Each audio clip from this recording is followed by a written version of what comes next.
All right, time for football at 4. We talk football every day, 4 o'clock, right here on the Sports Bash live on 97.3 ESPN. John McMullen covers the Eagles in the NFL for 97.3 ESPN.com. And today it seemed like everybody was talking, all the assistants, and Doug Peterson spent the last hour pontificating on the season. And John McMullen here to break it down for us right now on the Sports Bash. Football at 4 on 97.3 ESPN. And tonight, John, what is it, a primetime special for Carson Wentz? 6 o'clock? Is that what time it's talking 6 tonight? o'clock. 6 o'clock. They airing that on ESPN primetime? It's like Jim Gray LeBron's hosting it? decision. Right. Now, he evidently he wanted his family to be here, so they had to fly in, and that's why it's so late. Okay. So it's not a prima donna move. Although it's a bit of a pain in the butt for us, but who cares, right? Yes, exactly. What kind of reaction from Doug Peterson today? Obviously, it's all going to be positive, but any tells, anything from him? Well, now Doug's. I shouldn't have said that. Doug's. He does this every year. He talks to us for about 45 minutes. It's embargoed for training camp, so this is where he gives us all the juicy stuff. But we're not allowed to talk about it right now. Gotcha. So that's all under the guidelines of, we told you this, but you can't say anything about it yet. Exactly. But this is where we get all the good intel. So for people who don't think we do things, and we know things. Well, we do know that Malcolm Jenkins reported to the mandatory minicamp today. He had skipped the offseason program, and it was not clear. I think you said you didn't think he would be here, right? Yeah, I mean, I was going back and forth on it. I didn't think the fines were significant enough at this time of the year for him to come in, but ultimately he decided, I think it has more to do, honestly, with his work ethic, and it is mandatory, so he decided to come in. Nothing's really changed. He wants something done with his contract. The Eagles have not done anything with his contract yet, and I've said from early on, I think that gets done over the summer before training camp, and we'll see how that shakes out. So he will be here tomorrow when practice opens. He was here today for his physical. Then he went up to Brooklyn to do something at a school up there. But he should be at practice. We'll see if he participates, how much he participates. But he's going to be here to be with his teammates because it's mandatory. Right. So, I mean, with the fact that he shows up, does that give any indication that the two sides have at least had some sort of dialogue? The fact that he ended up coming, like to say, all right, at least we're talking and they know my feelings, or are we not there yet? Well, they know his feelings, certainly. And I don't think there's been any, I've said it before. I mean, this is a guy who doesn't miss games, doesn't miss practices, doesn't miss plays. So when he's not at voluntary work, it means something. And they knew that from the minute he didn't show up, and they know the reason why. It's very similar to what happened with Jason Kelsey. He signed his deal. The guaranteed money is essentially all up on that deal. And that's what happens in this league. And one of the few leverage points a player has is staying away from voluntary work, and that's what he decided to do. So everybody understands the situation, but nothing's really changed. The contract has not been tweaked yet, and Malcolm wants it tweaked. So there's still some dominoes to fall. John, you tweeted out earlier about Desean Jackson being in the mix as a punt returner, but only in key situations. What do you think his role will be besides the obvious one? And if there's no Darren Sproles, I think that's an interesting, area to keep a lookout on. Yeah, I mean, they're going to have a new punt returner. In all likelihood, Darren is not going to be back. And I think sort of what we call high leverage situations, that will be Desean Jackson. If they need a big punt return in the fourth quarter, you're going to see him out there. On the other hand, you don't want him, especially at this stage of his career, to be doing that as a full-time job, especially when he's got a full-time job on the offense. So I think they're going to be smart about it. They're going to be judicious about it. But if they need him at a certain point, at a big moment, he's going to be back there. But they're going to have another person to do the heavy lifting at punt return, and that's going to be one of the more interesting battles of the training camp, because the guys who have been doing it to this point are players who are not proven. Guys like Boston Scott, who came here late, running back DeAndre Tompkins, an undrafted free agent, Greg Ward, who's been here for a while, players like that. So they're not proven, and they're not even guaranteed to make the roster. But somebody's going to do it. Desean's going to be part-time at it.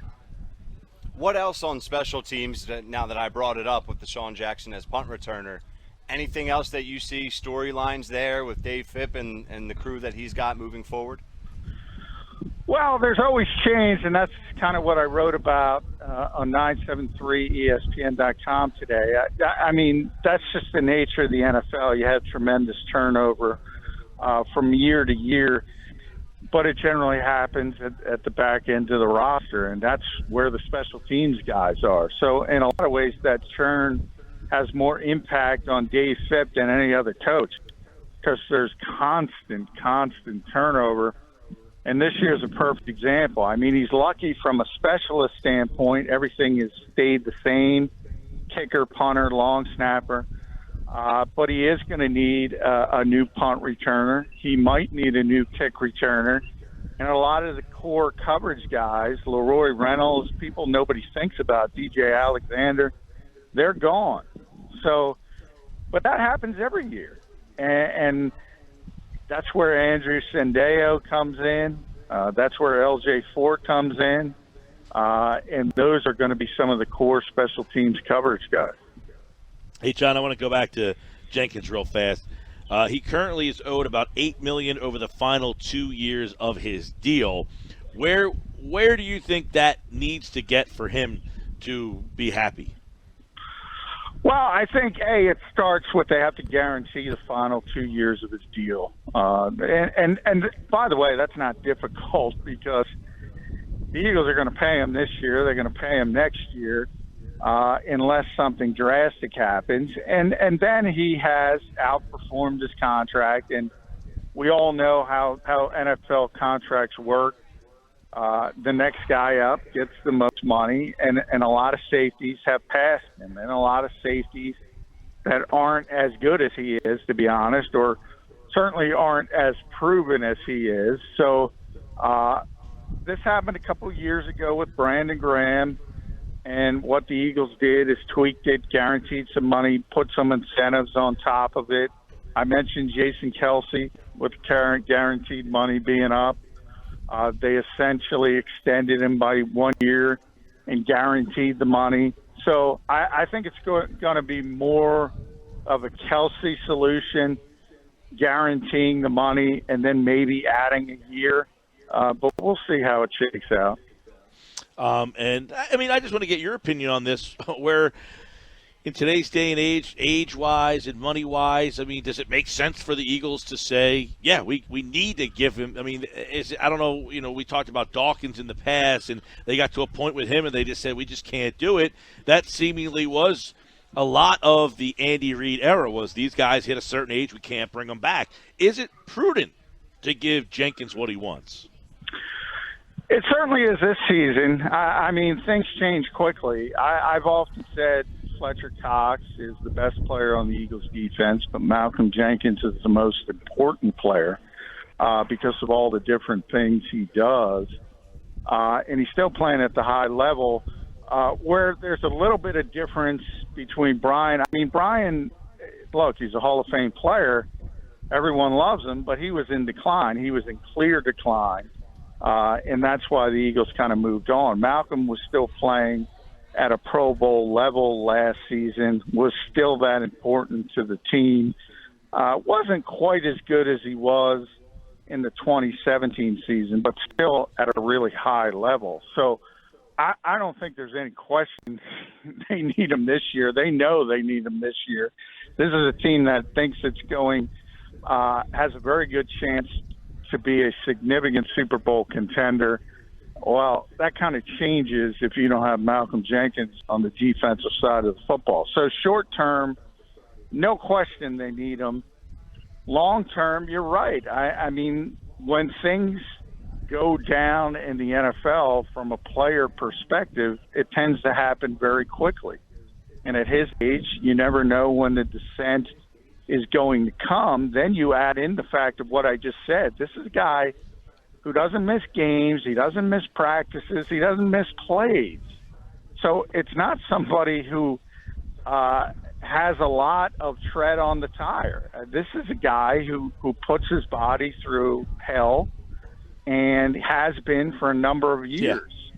So when the decline does come, what did he play? 98% of the snaps last year. What did he play? 98% of the snaps, John. Yeah, and he also plays on. We were talking about special teams. We were talking about special teams. He'll also play special team snaps at times. And as I said, he doesn't take days off. Is that in a lot of ways? Is that because? In a lot of ways, missing voluntary work is probably does.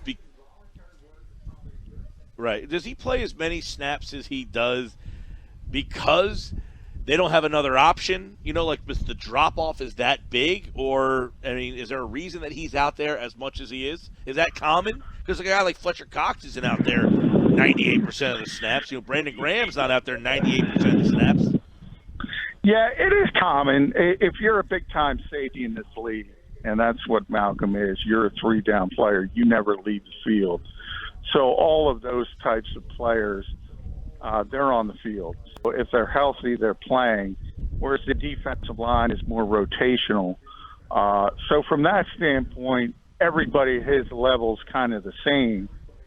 They don't leave the field. Where he differs maybe a little bit is at his age, as I said, you're definitely not going to see players like that play on special teams.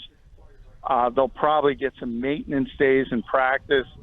And maybe the Eagles will start going down that road and saying, listen, you don't have to practice every day. You know what you're doing. He's that type of guy. He's competitive. He wants to be out there. He enjoys it. So I think that's where you have to, if you're the Eagles, you gotta go to him and say, look, at your age, you're going to need a maintenance day. You're going to need to sit out practice, and maybe that's where it starts. Do they have a capable guy now that he can get time off? Or is that to be determined? I mean, certainly in practice, no, not in games. They don't have a replacement for Malcolm Jenkins. They don't have a replacement for any star player. Nobody does. That's not how it works. If Fletcher Cox can't play, the Eagles are in trouble. I mean, it's a matter of can you survive? Halapulavati Vaitai is a perfect example. You lose a Jason Peters, there's going to be a downgrade. The question is how much of a downgrade? The Eagles did bring in Sendejo, who's got a lot of experience. So if he's forced into action, he's probably not going to embarrass himself, but it's not going to be Malcolm Jenkins. John, you just brought up Jason Peters, and you tweeted out that Jeff Stoutland said earlier that he believes Jason Peters will be better this year. And the guy keeps getting older and older, and people keep waiting for him to hang him up. And he has had a lot of injuries, though, on and off the field. Do you buy into that? Can he be better, and can he stay on the field? Well, I don't know if he can stay on the field. I do think there's something to what Stout was saying is the fact that he's going to be what we talked about with Carson Wentz a lot. And anybody who has a torn ACL, they're better. That second year, they feel more confident in it. And that's what he was talking about. And, yeah, I just think that's human nature. And I think Jason will feel more comfortable with his knee. And from that perspective, he should be better when he's out there. But this is a guy who's had a lot of injuries, and last year it was the quad that kept coming up, and at his age, that kind of stuff doesn't tend to slow down. So I do think Andre Dillard, and whether it's Jordan Mailata or whether it's Big V, once you cut down to 53, they're going to always have to be ready to go. That's just kind of where you are with Jason Peters. You mentioned Jordan Mailata, and I just remember talking to you last year, and he was the new intriguing toy. And, you said with him that it's going to be a slow process and baby steps, as it should be. He's still learning. But what do you expect from him with his role this year, if anything at all, and maybe if called upon, if worst case scenario, there's a bunch of injuries, or what his role could be? Yeah, I mean, if he's going to play, disaster will have struck. I don't know how to put it any other way. You have Jason at left tackle. You have Lane Johnson at right tackle. You have Andre Dillard now, and you have Big V. And we'll see how that shakes out, whether he gets moved or not as we get closer to the season. But there's a lot of names in front of Jordan Mailata. I've always thought it was a 3-year plan, and they're in year 2 of the 3-year plan. So it's a guy who never played organized football before. Starting from square one, he looks like a left tackle. He's got the dimensions of a left tackle. He's got the athleticism of a top-tier left tackle. You need to be taught technique from step one. You think about playing in high school football, college football. He never did any of that. So he was literally starting from behind every single player who comes into this league, moving from Australian rugby to the NFL. So that was step one. And step 2 is putting more on his plate. And they've done that by moving him to right tackle in OTAs. So now he's got at least some experience and practice at left tackle and right tackle. And then step 3 is probably going to be next year, and the hope is Jason Peters is retired, Andre Dillard's your left tackle, and then Jordan Mailata can be your swing tackle. I don't know if it's going to happen, but I think that's the plan. All right, John McMullen, 97.3 ESPN.com, at JF McMullen on Twitter. And tonight, Carson Wentz will speak. If John McMullen is asking the first question of Carson Wentz tonight, what do you want to know? Can I borrow 7 figures? I'm not greedy. But he's got 66. We've had a good relationship, Carson and I. No, I'm just... Yeah. I mean, look, there's... I don't think there's much to be garnered from what is going to be happening tonight. This is the extension of the face of the franchise. You and I have been talking about it for months and months and months. It was going to be 28 to 32 million. It ended up being 32 for the extension standpoint, but how he was able to do his magic and utilize those 2 years of his rookie deal. So you have a real world value of less than 26 million to keep a quarterback like this for 6 years. So I think both sides are happy. I think both sides are thrilled to be in business together. And I don't think this should be a surprise to anybody. Yeah, was there anything that came out over the weekend, John, new about his contract? I thought I saw something about the way that they structured the deal. It doesn't start for a couple, so like his average cap hit isn't as big as maybe the 32 million suggested. Yeah, well, understand he's under contract now through the next 6 years, through 2024.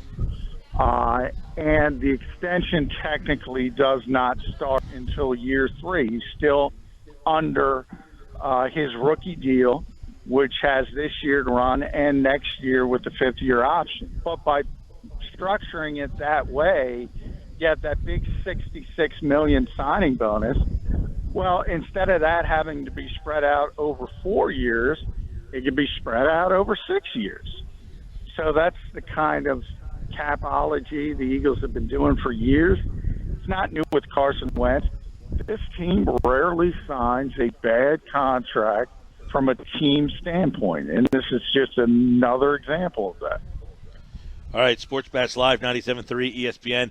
Football at 4, every day, 4 o'clock. We talk NFL. We got plenty to discuss. We got mini camps this week. And then, of course, the Eagles will go away for just a little while. And somebody today at the office asked me, when is the first Eagles preseason game? And I had the answer researched already.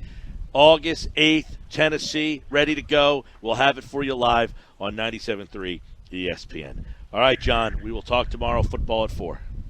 All right, thank you, guys.